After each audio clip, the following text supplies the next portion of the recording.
Olá, sejam muito bem-vindos a mais um vídeo do canal Verus Horror. Vamos para a história. Meu nome é Maria, tenho 39 anos e venho contar a história de um casal de vizinhos que eu tinha. Moro em uma cidade tranquila do interior de Minas Gerais, cidade de poucos habitantes. Há mais ou menos 10 anos atrás, um casal comprou um terreno do lado da minha casa. Eles construíram a casa deles em menos de um ano. Tinha 2 quartos, um pequeno quintal. Os quartos ficavam em cima e embaixo a sala, a cozinha, o banheiro e um pequeno quintal. Pois bem, eu me lembro de quando eles foram morar lá. Falava um pouco com os vizinhos. Eram muito reservados. Deviam ter cerca de uns 50 anos. Eu e meu esposo oferecemos ajuda na hora de arrumar as coisas, quando chegou o frete deles. Eles agradeceram, mas recusaram a ajuda.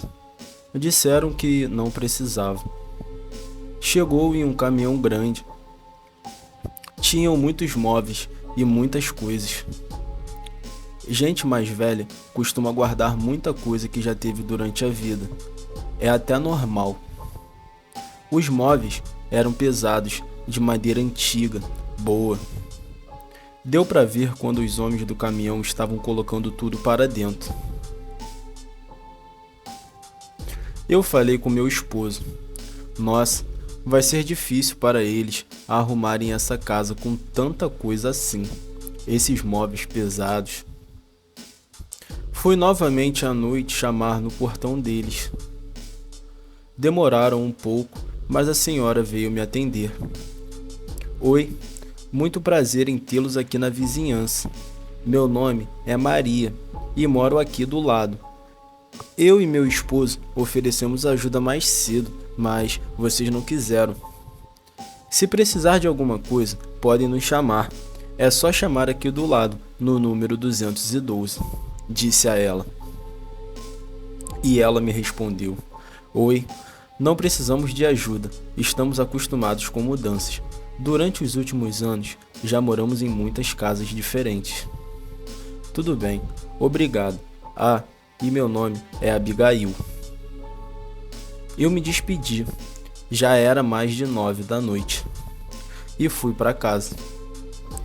Eu tenho um filho, que na época tinha 7 anos. Durante os primeiros dias dos novos vizinhos, meu filho viu uma menina na janela do andar de cima da casa. Uma menininha que estava de vestido branco e um urso na mão. Pensei que deveriam estar com visitas. Talvez seja alguma netinha. Meu filho continuou a ver a menininha. Ele tinha o costume de brincar na rua, na frente de casa. Como aquele lugar era muito tranquilo, pouquíssima gente, eu deixava ele brincar ali na rua. Ele chamou no portão da dona Abigail e pediu para brincar com a menina que estava na casa. Ela foi um pouco ríspida com ele e disse que não tinha nenhuma criança ali. Meu filho me contou isso e fui me desculpar com ela. Não gosto do meu filho chamando no portão dos outros, ainda mais de pessoas que mal conhecemos. Chamei no portão e ela já me atendeu com uma expressão de impaciência. Parecia irritada. Oi, dona Abigail. Me desculpa pelo meu filho. Já falei com ele. Não irá mais incomodá-la. Ele queria brincar com a menina que ele tem visto aí na sua casa. É a sua netinha? Perguntei a ela. Não. Eu e meu esposo nunca tivemos filhos. Somos só eu e ele nesse mundo. Percebi que ela estava muito incomodada com aquela conversa. Pedi desculpas novamente e entrei com meu filho. Ele disse que continuava vendo a tal menininha. Eu achei que era coisa da cabeça dele. Uma certa vez, eu escutei barulhos como se tivesse gente correndo e vozes de crianças. pareciam brincar. Pensei que estavam com visitas, mas eu e meu esposo percebemos que sempre tinha vozes de crianças vindo de lá. Na parte de cima da casa ficavam os quartos, e um deles tinha uma pequena varanda. Eu vi um menino parado ali. Devia ter uns 4 anos. Ele tinha cabelo cacheado, um pouco grande, bem arrumadinho. Dona Abigail e seu esposo, Sr. Sidney, eram extremamente reservados. Raramente saíam de casa, somente quando iam fazer compras. Nunca vi visitas no portão. Eles falavam muito pouco com os vizinhos. A única pessoa que entrava e saía daquela casa era um homem de branco, alto, tinha por volta de uns 40 anos no máximo. Ele aparecia lá uma vez por mês, sempre pela manhã, carregando uma caixa grande. Dentro dessa caixa, algo em um saco preto. No final do mesmo dia, ele voltava para buscar a mesma caixa. Apesar disso, tínhamos a impressão que a casa estava sempre cheia por causa dos barulhos. Era como se tivesse gente correndo, algumas risadas e vozes de crianças. Um dia, eu escutei uma criança chorando. Era baixinho, mas deu para ouvir, porque a minha casa era bem ao lado da dela. E durante a tarde, era muito silêncio, porque meu filho tinha o costume de dormir depois do almoço, e meu marido só chegava do trabalho depois das 6. Eu escutei também Dona Abigail brigando com a criança. Então, fui andando devagar para o meu quintal. Parei no cantinho da lateral, que era praticamente colado no quintal dela, e fui ouvir o que estava acontecendo. Sim, sou uma vizinha fofoqueira. Mas era muito estranho todas aquelas vozes e ninguém entrava ou saía de lá, exceto o homem da caixa. Pois bem, eu ouvi a Dona Abigail falando para a menina ficar quietinha, senão os vizinhos iriam escutar o choro e incomodar a ela. E se os vizinhos ficassem chamando, ela e o Sr. Sidney iriam ficar muito bravos com a criança. A menina disse que queria ir embora, aos prantos, e ela disse que logo a criança poderia sair dali. Eu voltei para dentro de casa, preocupada com o que tinha ouvido. Seriam eles sequestradores de crianças? Eles não tiveram filhos e deviam ter ficado meio perturbados com isso. Meu Deus, que diabos eram aquelas crianças lá? Já estava muito preocupado. E assim que meu marido chegou, contei tudo para ele. Batemos no portão de Dona Abigail por volta das 7 da noite. Quem atendeu foi o Sr. Sidney. Perguntamos se estava tudo bem, que ouvimos vozes de crianças ali recentemente, que tinha uma criança chorando lá.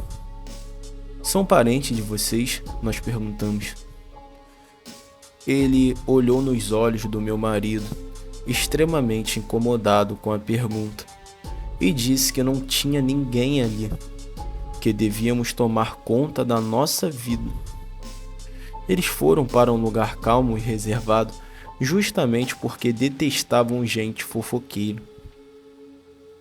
Meu marido ficou sem reação, e ao mesmo tempo tão preocupado como eu estava. Será que realmente era aquilo? Falei com ele para observarmos quem entrava e saía de lá, e dependendo o que víssemos, chamaríamos a polícia. Os barulhos pararam nos dias seguintes, e eu estava lá, observando o tempo todo. Deus me livre, sabe lá quem eram. Eu já me preocupei com meu filho, claro, não deixei mais ele sair na rua sozinho, nem para ir na padaria que ficava na rua de trás. Se passaram algumas semanas e os barulhos recomeçaram. Eu peguei uma escada, coloquei na parede para ver o que estava acontecendo naquele quintal. Os barulhos eram de uma criança falando alguma coisa. Não deu para identificar o que era, e a Dona Abigail estava conversando com ela. Resolvi subir na escada e olhar o que estava acontecendo. Meu filho estava na escola. Eram 9h pouca da manhã. Se precisasse chamar a polícia, a hora seria essa.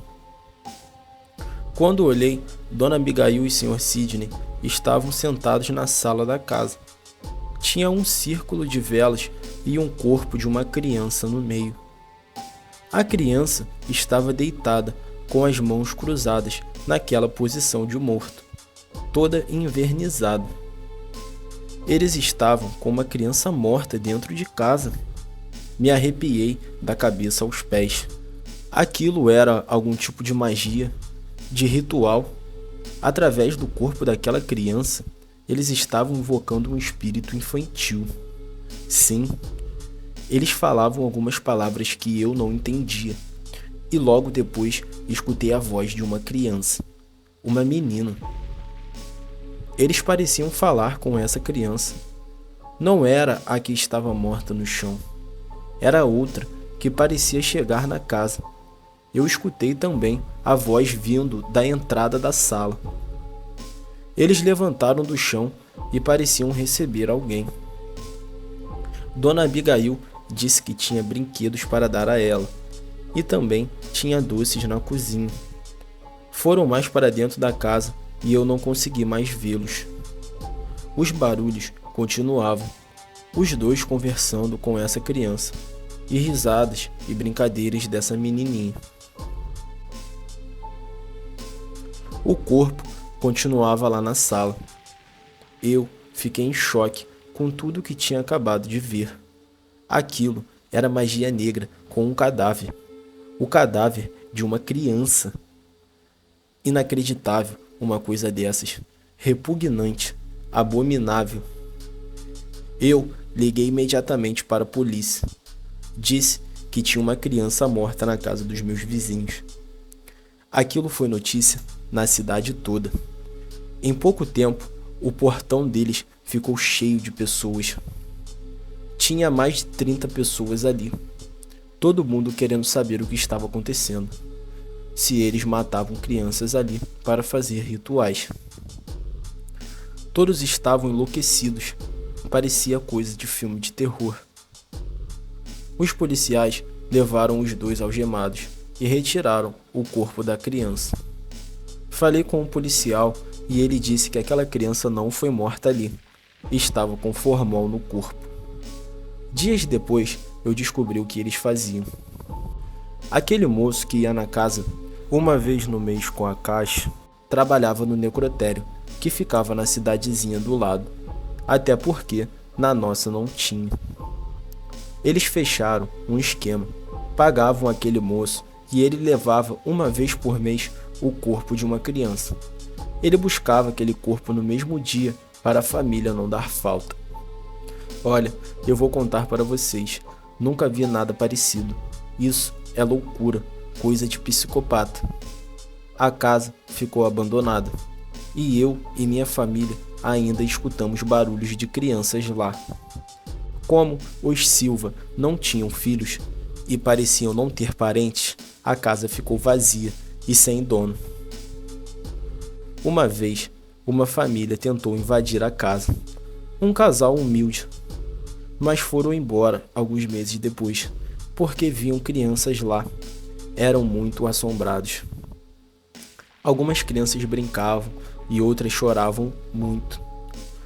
A moça que invadiu, Suzane, me disse que era acordada por crianças quase todos os dias. Crianças não, espírito de crianças. Então foram embora e até agora ninguém vive lá. Eu e alguns vizinhos queremos demolir essa casa para ver se diminui um pouco as perturbações. Os Silva não conseguiram ter filhos e devem ter desenvolvido alguma loucura, algum distúrbio muito grave. Invocavam espíritos infantis para satisfazer a vontade de ter crianças em casa. Aquilo era macabro, coisa de outro mundo. Pessoal, sinistro esse relato, de fato. A gente fica por aqui. Um abraço e até o próximo vídeo.